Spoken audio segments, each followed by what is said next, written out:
As a Black woman, I would say it's extremely hard being vulnerable because you have that angry Black woman stereotype kind of on your back at all times. And so being vulnerable means to me showing emotion. So as soon as you show emotion, somebody's quick to label you an angry Black woman. And the fear of that, the fear of being labeled without people knowing you, is something that keeps me from being vulnerable. I wish, I wish people wouldn't judge me based off of how I look, my skin color, and my gender, I feel like everyone should have it, everyone should feel like they should be open in themselves, because everyone goes through something, everyone isn't happy every day and jolly, some people have bad days and they deserve to state that. We're expected to be strong and to just push through whatever is thrown our way. And so being vulnerable, it was kind of like a thing where it's like, okay, this happened, suck it up and move on. But it's like, I couldn't just suck it up and move on.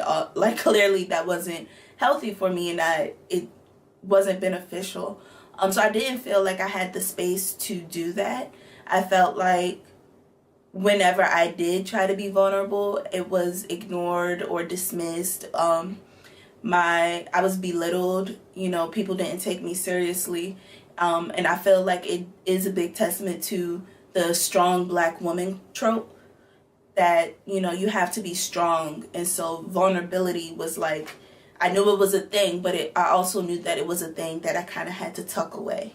I think in vulnerability, you really find humanity, right? So when I say that, I mean, you really find like liveliness in somebody, and you get to see like the depth within somebody and see them in like the rawness of their emotions. And that doesn't always have to be like negative. Let me not say negative, but not the happiest moments. Like in their happiness, you see them very joyful, laughing with like a huge smile, and that's vulnerable too. That's like letting you know, like, I feel good right now and I'm relishing in this emotion. So you get to see that, and when they aren't maybe happy, maybe sad, you can see that difference. So with vulnerability, you get to really see a range of what a person can be, which we don't normally get to see in people who aren't usually allowed to be vulnerable.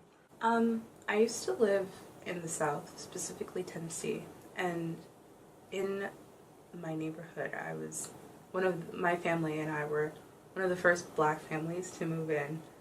And so the school that was around was new, so we were one of the first Black kids to go there too. So it was a predominantly white school, so a lot of the kids didn't really know how to act around a Black kids, and they teased me a lot for, being different and being a part of the minority. And so they teased me for my hair, they teased me for my skin color.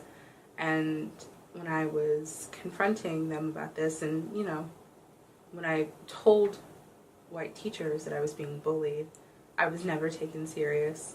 I was, those negative feelings started from such a young age. I was probably like I was probably in Tennessee from 6 to like 9-ish, 6 to 10, 5 to 10-ish, I guess. And so in those developing stages, I was thinking a lot of negative things about myself.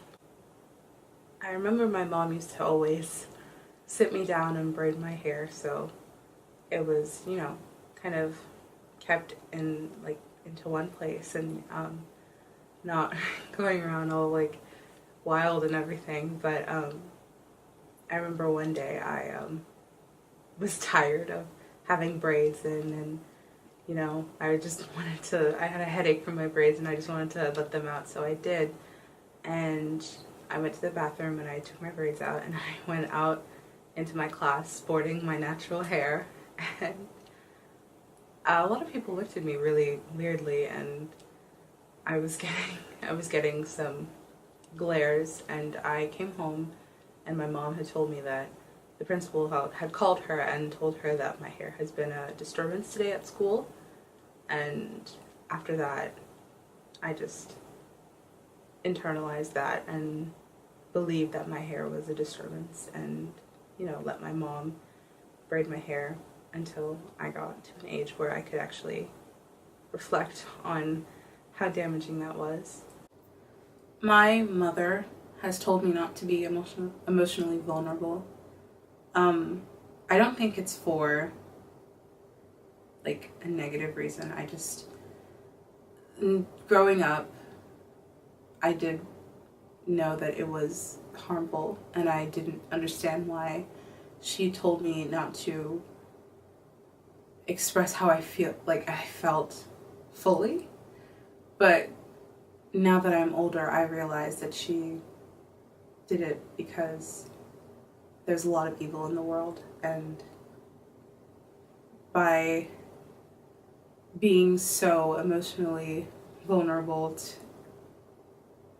it would have made things so difficult. And I can't even sit here and determine whether it was a good thing or not that she said that. I was sexually assaulted a few summers ago, and, you know, I started to take my mom's advice on, you know, just brush it off, you know, have tough skin. You know, it's okay to cry about it for now, but, you know, get over it. When I was in high school, I was bullied my senior year, and it brought about a lot of bad feelings about myself. It made me question how I saw myself and how other people saw me. My self-esteem lowered. I didn't love myself, and I didn't have any regards of self-respect for myself because of what other people were saying about me, and I let it get to me to the point where it caused me to have anxiety, depression, and I went on a downward spiral. Because I always grew up in predominantly white spaces. If I messed up, then those white people around me would take my mess up and label it, like, equate that to the whole black race messing up, because, you know, I was the only black kid in the class. So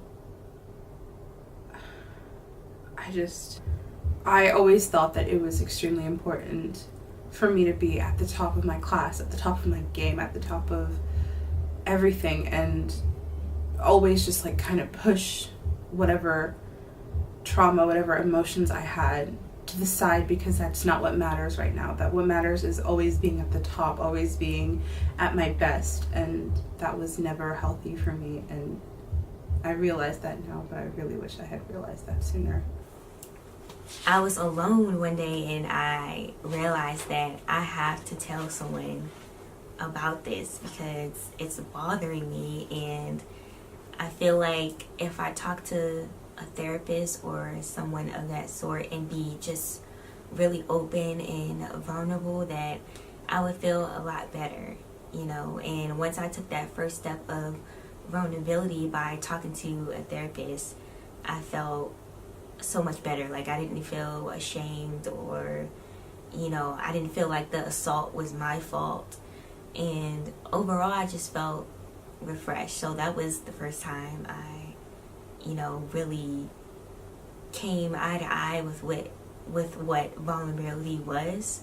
So, and I had to be alone to really, you know, think about my thoughts and how I was feeling. It had gotten to a point where I no longer had faith in myself. And so I realized at that moment that I needed help, because it wasn't something that I could heal from or deal with on my own. Me being bullied my senior year was very traumatic for me, and I thought that it would help to vent to people I considered my friends, and then that's what attributed to people bullying me, because I would confide in someone and be vulnerable with them, and then it was spread around, and then that was when I realized that it's like I'm like really putting myself out there, I'm really being vulnerable, but it's being used against me. I wasn't okay with it until about 21, because that's when I started to meet people who actually accepted me for who I was, and people who I could talk to and I could trust that, you know, they wouldn't spread anything I said to someone else. I learned about support groups. I learned about, you know, I took therapy more serious. And so I realized, you know, being vulnerable is okay at times. I really do think there's a lot of strength in being vulnerable because, you know, you're opening up to someone, you know, like you're talking about things that you normally don't talk about. Like you're talking about your weaknesses or, you know, what's making you feel down, or, you know, it's really hard to explain to someone why, or explain to someone your feelings. Like, it's really hard to do that, and it takes a lot of courage to say, hey, you know, I'm feeling down, or I'm depressed, or I have a lot of anxiety. You know, it takes a lot of strength to open up to someone. My junior year in high school, that's when it was really the strongest. I was dealing with a lot of things. Being a dark-skinned black person, I faced a lot of bullying growing up, like so much. Also being a queer black person, I faced a lot more on top of that, so there's just a whole bunch of going on there. I dealt with that through all of my grade school years, and it never really like took this like great toll on me throughout all the time that I was experiencing it until I got to about my junior year of high school. And at that point in time, I really felt like I had begun to internalize everything that people would say about me, the ways that people treated me that were wrong. I would begin to treat myself that way, and it was becoming really difficult and unbearable almost. I was losing sleep. I didn't want to eat. I had many moments where I would just space out, just staring off into something, and like my thoughts are cluttered, and like there's this really strong sense that like I do not like myself, like I hate myself, to be very blunt. And that was very difficult to deal with, very difficult to handle. And I remember that it had gotten so bad one day. It was on Thursday, I know, the particular day, everything. It was like 9 o'clock on a Thursday in November in about 2015. And my aunt had come to visit from London. And her and my mother, they were out in the living room. The lights were on, everything's fine. And that day, I don't remember what exactly happened, but something really, really just bothered me and like set me off. So I went home that day, and I was looking at myself in the mirror, and I was just staring. And it was like that weird kind of stare, like you don't stare at yourself in the mirror for this long. And I was like looking at myself in the eyes in that mirror, and I was saying to myself, like, I literally hate myself. Like, I do not like who I am. And it hurt a lot to say that, and it like I just kind of broke down right there, and I was just really crying, and I was just like, I can't believe this is like my life right now. And the crazy part about it is that I was like, let me calm down, let me get myself together, because my aunt and my mom are in the living room literally like a couple feet down the hallway, and I can't let them hear me because I don't know how the hell to explain to them what I'm experiencing either. Like, so I got myself together really fast, and I went onto the hallway because I needed some water, and I was like, I'm just gonna go to sleep after this, and I need some water. So I'm in this hallway, and I'm walking down, and it felt like there was just these weights like on my ankles as I was walking down the hallway, and it's just, I felt so heavy, like I felt like I almost would like fall out right there. So I got to like the living room area where it was lit, and it was almost like nothing happened to me. It was like, hey, it's my mom. I went to the cooler, I got my water, I laughed at something that my aunt said, and then I went back to the room. And the second like I kind of crossed that threshold to the hallway where it was dark again, it's like everything fell back on top of me, and it felt like there was literally a ball and chain on my ankles, and it felt like I almost would have fell on my way to my room. And I just went to the room, and I closed the door, and I just was like, I can't believe this is happening right now. Like, if this is as terrible as this feels, then like this is only, it can only get better from here. And I just like prayed that night. I was like, it has to get better from here. Like, I don't know how I can feel any lower than this.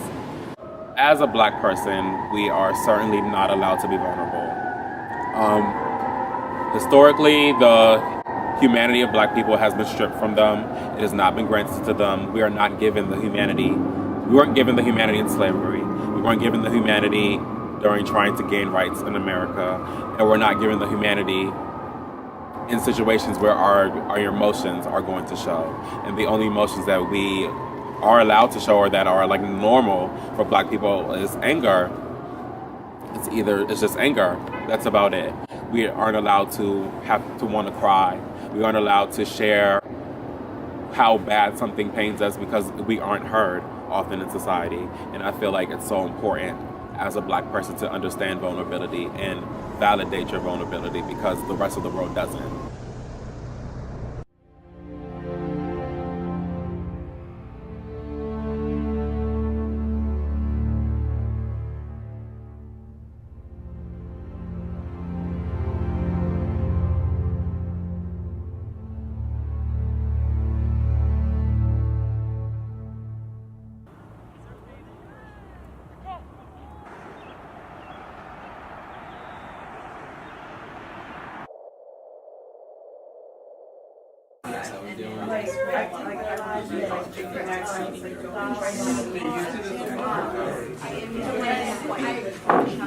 So Towson Freedom School, to me, has been a safe haven.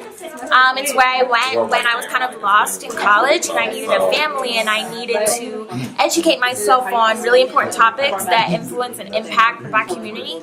And that's exactly what I got here. I met my best friend from Towson Freedom School, and now I'm one of the directors.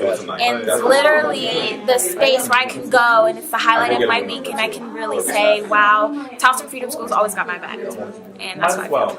So Towson Freedom School is, without a doubt, my favorite club. It's literally the highlight of my week. I can come and I can share whatever personal things I've been going through and relate it to the week's topic. I know that it will be understood and the same thoughts will be shared. And I can literally just share in the love.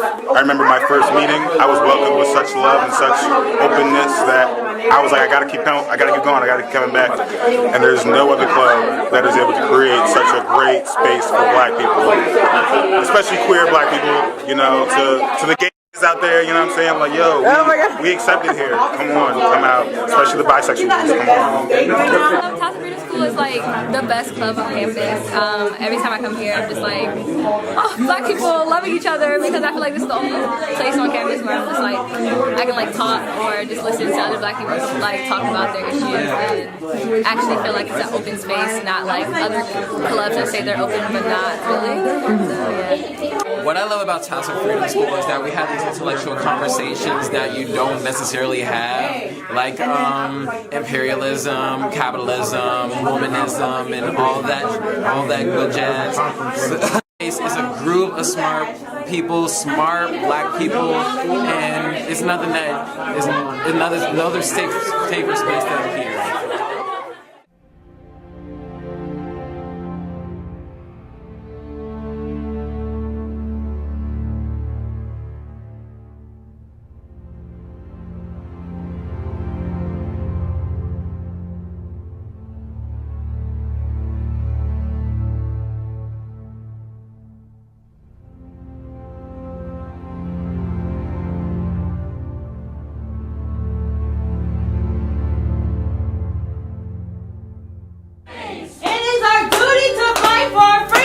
It is our duty to fight for our freedom. It is our duty to win. It is our duty to win.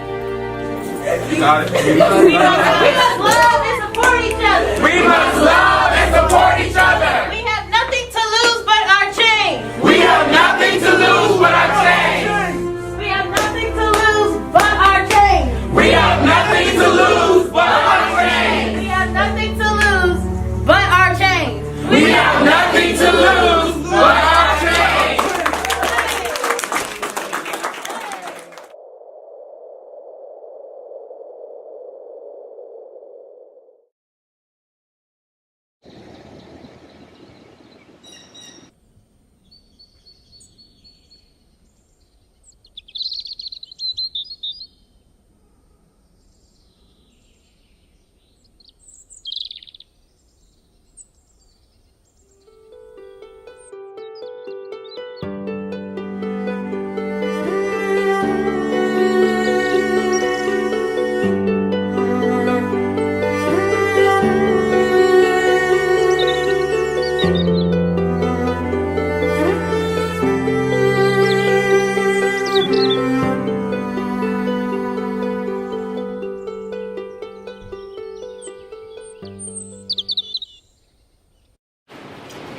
5. So I have some cards here, and what we're going to do is you're going to pick out one, and then once you pick out one, read what it says in the big text, and then I'll tell you in the parentheses that's examples of the topic that you're going to talk about. The topic is mainly revolving around self-care. So like, for example, if you have spirituality, you have to explain how you take care of yourself regarding to spirituality. So that's what that is. So you can go first. You can pick one. Oh, I have food. Okay. And then the guilty pleasures to eat that make you feel good. Mm-hmm. Okay. I guess my guilty pleasures would be like sushi, stuff like that. Other stuff would be Ethiopian food. I love Ethiopian food. I'm Ethiopian, so just healing through food because that's so real. Yeah. Good. Oh well, for me, just cooking with somebody else is like really like a bonding moment with somebody, getting to like prepare a meal and like watch each other cook it and stuff and like argue about how to do the right thing. You know, there's like this whole bonding aspect to it, so like you really can connect to yourself. And like sitting down and eating a meal that you put together and it's bomb is so much better when you go and spend $15, $20 on the meal. Like you'll be like, damn. Yeah. So like that always makes me feel good. Anybody else wants to answer, or Food is life. Like if someone buys me food, like that just makes my day. Like a good meal is everything. Like yes, right. 100%. I know for me, I love to cook as well, but when I do cook, it's like such a stress reliever. Like it's not just about like sitting down and eating for me. It's about like just creating the food, and like I'm a creative person. I'm an artsy person, so it's like I never just make like a grilled cheese. Like I want to cook, so it's like I'll get shrimp, spinach, rice, and I'll just like concoct something, make up something. Like I won't even look at a recipe for it. I'll just be like, okay, this look like it's going to taste good with this. And then it comes out bomb, and that's my form of self-care with food. You know, just creating something new just for me, because I don't like to share.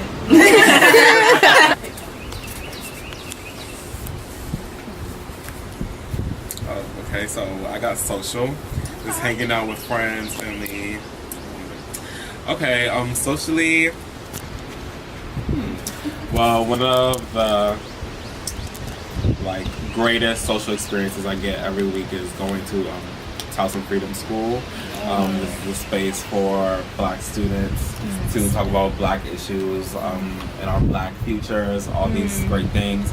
And though we're talking about like really heavy topics sometimes, like the love that we feel in that room is just like so real, and the laughs I get to share are just so real. And like I never have left there with like an attitude or like upset. Like it doesn't matter how terrible the topic we were talking about was, like I'm going to end up leaving with a smile on my face just because of the people that were there learning that stuff with me. Along with that, I like going on a date every now and then. I was trying to be so take me out on a date. And it will make me happy. I know for me, I love doing like artsy stuff. So like even if it's just like watching a movie and then like having a conversation afterwards about the movie and how it relates to me. I love going to concerts with friends. Like stuff like that is my form of self-care, because it's like the way you can bond with people through music is honestly amazing to me. Poetry and music, I feel like whenever I can bond with something through music and poetry, I feel like we'll forever have a genuine bond. Because I feel like it's a form of communication, and like the vibe is good, and it's like, I don't know, it's like an outer body experience for me, because like music is something that's always been dear to me. And so like if bonding with other people through music, it's one thing to experience it alone and everything and center yourself, and like that's a form of self-care within itself. But when you can share that with someone else, it's amazing. And like David said, if you want to take me on a date to like a concert, you know, or spoken word, open mic night, you know.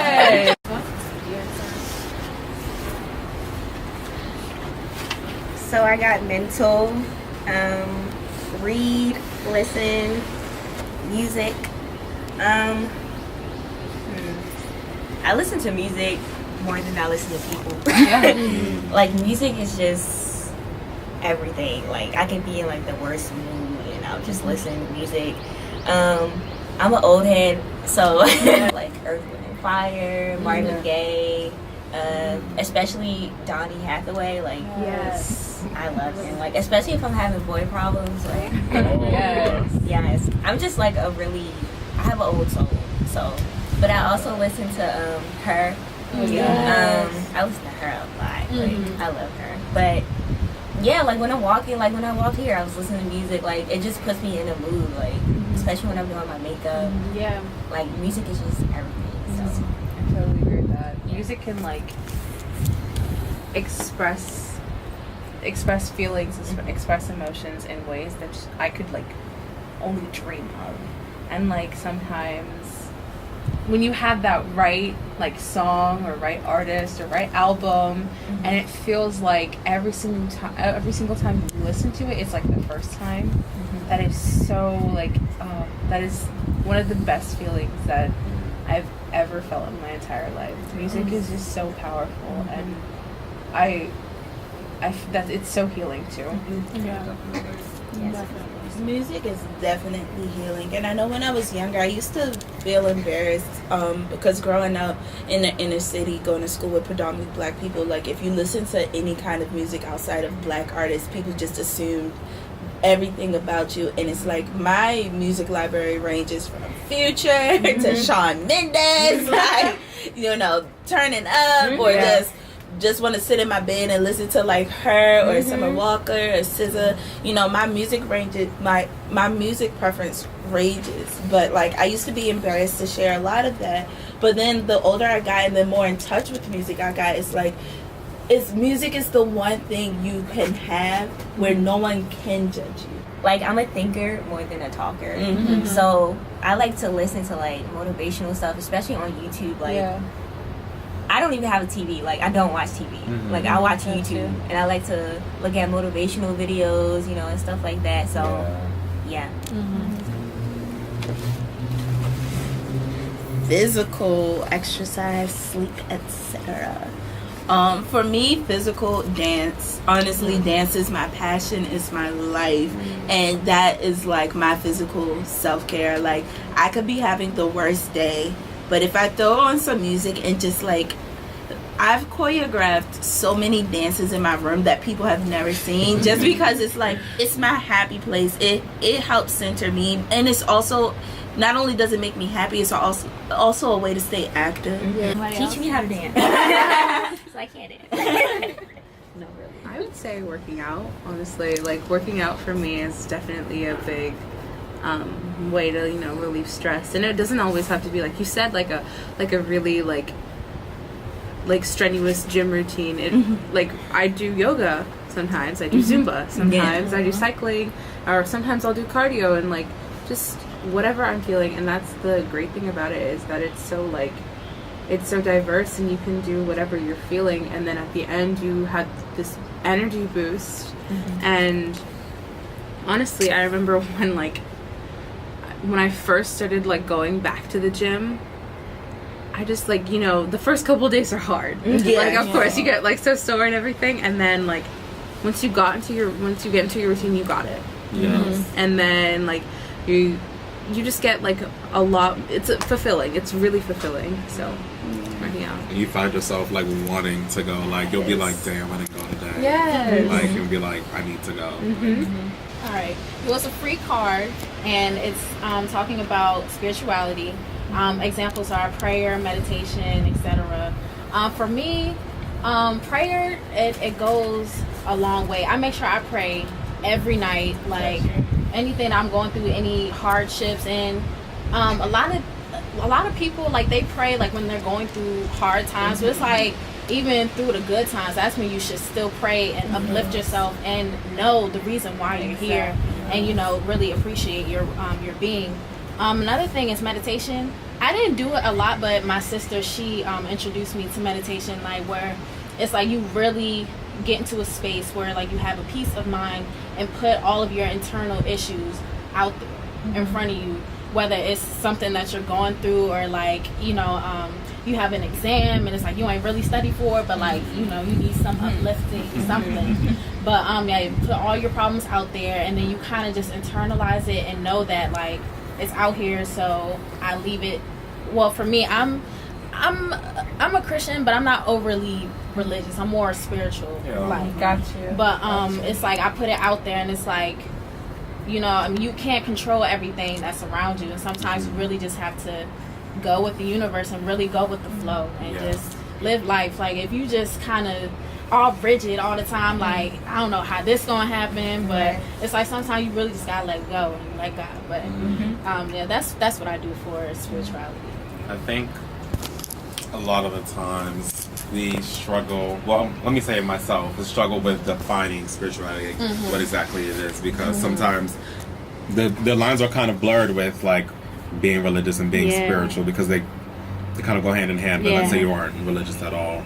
So spirituality to me is kind of just realizing, I think spirituality to me is really looking within yourself and trying to find the honesty in everything, right? So when I say that, I mean like find the honesty in where like you may have failed, find the honesty in where like you didn't do what you were supposed to do, or you didn't live up to the expectation that you had, maybe because you have this mental block, or like you weren't ready at the moment, you weren't willing to admit that to yourself. And like I think that in spirituality, like connecting to yourself spiritually, you can say like, okay, like this is my fault right here, or like this was my bias, like I did well here. And just being very real with yourself and what you can do and what you like can't do and what you need to work on. Big part for spirituality to me is learning when to let go. Like when to let go. Like it's out of my hands right now. Like I need to understand that like, yes, I can say what I need to say, or say like try and like force a situation, but like this is out of my hands, and like me being honest with myself and just like letting this go and like letting the world play its course is me being spiritual. Like so like it's a journey for everybody, like definitely, and like everybody's always going through stuff, like everybody's always, there's never a moment in your life where just like, you know, like there is, but like, you know, something is somewhere back there, like it's waiting. But it's like sometimes you just gotta be like, it's okay. It's okay. I'm gonna be okay. This time is really shitty right now, but like next week, next month, next year, like next 5 years, like at some point, like I'm gonna be okay. Like gonna get past it. I feel a lot, like I pick up on vibes so well, like it's like a blessing and a curse, because I feel everything so intensely. I just feel a lot. But like I have been like kind of slacking when it comes to like praying and like going to church and stuff, because sometimes I do have like mental blocks. I'm just like sometimes I'm like, what is this gonna do, like you know? But I have been getting back into like praying every night before I go to sleep, you know, stuff like that. But spirituality is just like, it's a whole nother level. Like I'm just now getting into it, so it's just like overwhelming a little bit, but now I'm just like, I'm a very spiritual person. I feel like that's what spirituality is, coming to an understanding on things on your own terms, and taking them in on your own terms as well.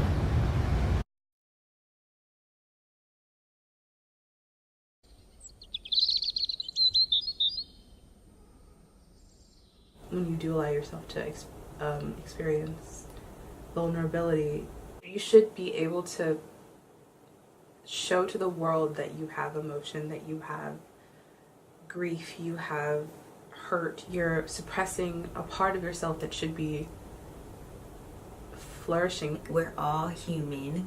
We all get hurt sometimes, and just holding in that hurt is so unhealthy. I want to see less judgment from people, you know, especially when someone is opening up to them and telling them about their traumatic events. I don't want to see people, you know, cut other people off because they have really bad depression or something like that. I want people to, you know, be there for other people. And I kind of want to take my experience to show other Black women that you don't have to be strong all the time.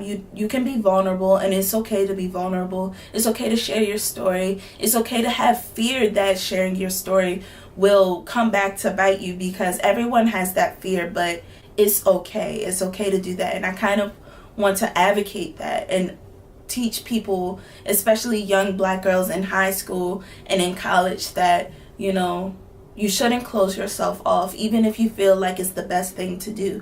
Don't let society tell you that you're not allowed to feel. To me, vulnerability is honesty, digging for the truth. It is acknowledging your faults, acknowledging your strengths, and acknowledging where you want to be.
Next week, next month, next year, like next 5 years, like at some point, like I'm gonna be okay. Yeah, you like gotta get past it. Yeah. I'm sorry. Why is it like that? Get that sorry. The bee was in. The bee was here for the conversation. It sat down right on the table. What was that? Talk about spirituality. It was scared out. I had to swoop in there like. I'm sorry. She was gone. She like, no. That joy said yes. I'm here to In the middle of an interview with Beyonce. If I see a bug, I am booking it. Oh my goodness. Oh, that's funny. Oh my gosh. Well, the bee was feeling it. So I hope that means something. But yeah, it's definitely a journey.